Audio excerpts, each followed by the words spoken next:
আসসালামু আলাইকুম, সকলের উপর শান্তি বর্ষিত হোক। আজকে আমরা মাই রেডমি নোট 7 এর আমরা ক্যামেরা রিপেয়ার করব। তো নোট 7টি আমরা ক্যামেরার প্রবলেমটি আইডেন্টিফিকেশন করেছি, যেটির ফ্রন্ট ক্যামেরার যে কানেকশানগুলো আছে সেখানে সমস্যা। তো ফ্রন্ট ক্যামেরা আসে না, যখনই ফোন ক্যামেরার জন্য ট্রাই করা হয় তখনই ফোনটি ক্যামেরা এরর বা যেটি মেসেজ চলে আসে।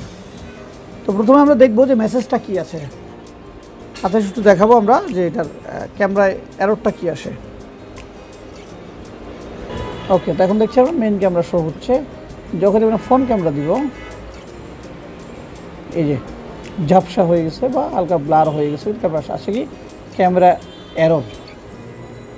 এই ক্যামেরা এরর, ক্যামেরা আসবে না আসলে। হ্যাঁ, তো আমরা ক্যামেরা দেখলাম যে ক্যামেরা যখন ফ্রন্টে আমরা ক্লিক করছি তখন ক্যামেরায় ব্লার আসছে বা ঘোলা আসছে, এবার বলছে ক্যামেরা এরর। তো এমতো অবস্থায় আমরা পুরো কানেক্টরটা চেক করব। পুরো কানেক্টরটার যে জিআরগুলো আছে, জিআর মানে হচ্ছে যে ভ্যালুগুলো আছে, গ্রাউন্ড ভ্যালুগুলো আছে, সেই ভ্যালুগুলো চেক করেছি আমরা, সেই ভ্যালুগুলো ওকে আছে। তো এমতো অবস্থা আমরা একটু দেখাবো যে এটি ক্যামেরাটা কোথায়। এই হলো ফ্রন্ট ক্যামেরা, এটি একটি কানেক্টর।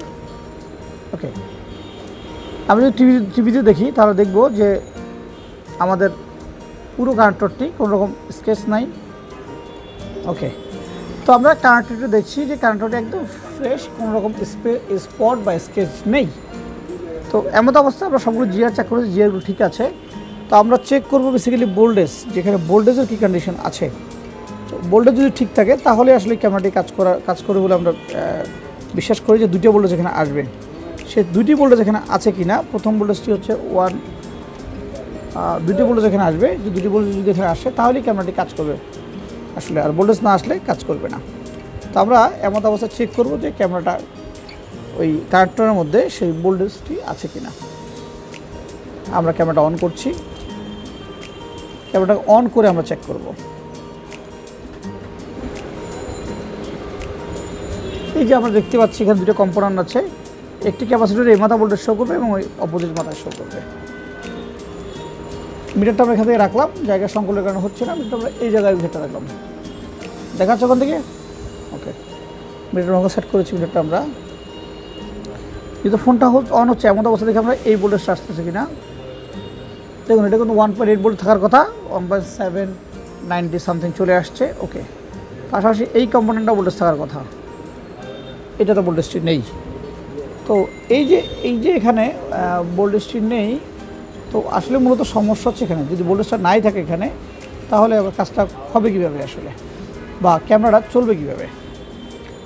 এখানে পর্যাপ্ত যে ভোল্টেজের সাথে থাকার দরকার ছিল সেই ভোল্টেজটা এখানে নেই। এখন বিষয় হচ্ছে যে ভোল্টেজটা আসছে কোত্থেকে, আমাদেরকে সার্চ করে বের করতে হবে যে এই ভোল্টেজটা আসছে কোত্থেকে। এই ভোল্টেজটা খোঁজার জন্য নেহাতি আমরা সহজেই খুঁজে পাবো না। ভোল্টেজটা খুঁজে পেতে হলে আমাদেরকে যেতে হবে একটু ডায়াগ্রামে যেতে হবে। ডায়াগ্রামে এখানে আসবে ভোল্টেজ আসার কথা 1.05। এটাকে আমরা বলছি এলডিও। কানেক্টরটা খুঁজে নিব। এই হচ্ছে আমাদের ক্যামেরা কানেক্টর। এখানে এই যে দুটো কম্পোনেন্ট C12F11 এবং C12F05, এই দুটাতে আমাদের ভোল্টেজ থাকবে।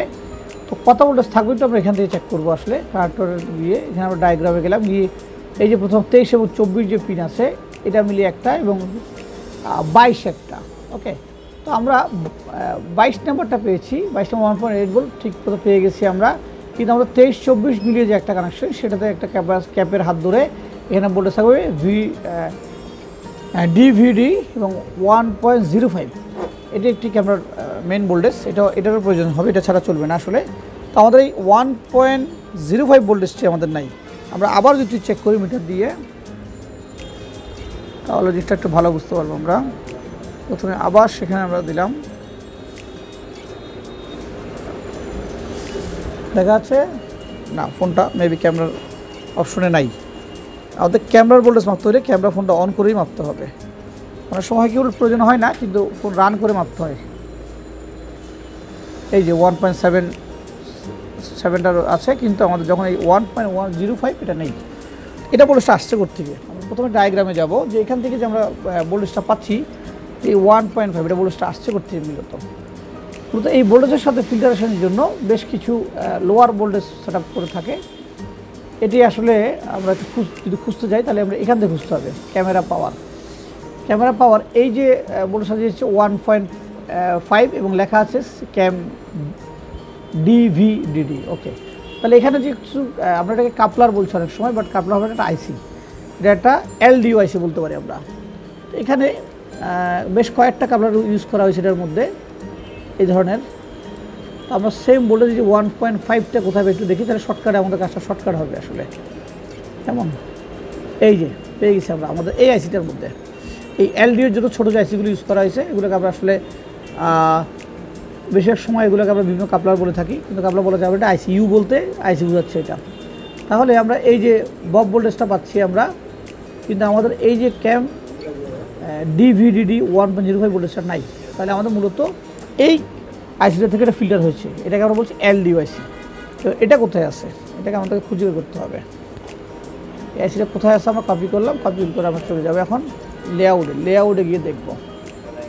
ওকে, লেআউট আমাদের শো করেছে এই যে এটি, হ্যাঁ 12F05। ওকে, এই কাপড়টি এটি মাদারবোর্ডে কোথায় আছে একটু মাদারবোর্ডটা দেখে নিই আমরা।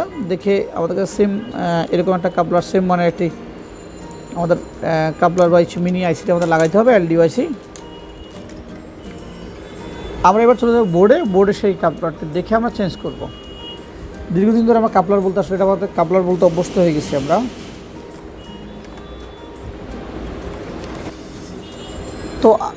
তো আমরা এখন এই ছোট এলডিও আইসি চেঞ্জ করব।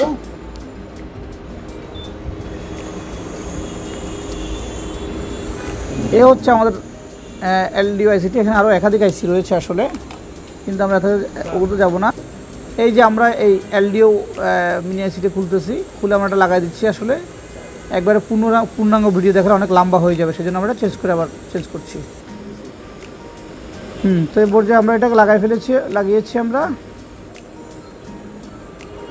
ওকে, এখন আমরা চেক করে দেখবো এটা যে লাগানোর পরে এই যে আমরা এলডিও আইসিটা লাগালাম, এলডিওটা লাগানোর পরে আমাদের ক্যামেরাটি আসলো কি না চেক করতে করতে আমরা এটার ভোল্টেজটাও চেক করব। বোর্ডটা অবশ্যই ঠান্ডা হওয়ার জন্য একটু অপেক্ষা করব। এর মধ্যে আমরা সংযোগগুলো লাগিয়ে নেই।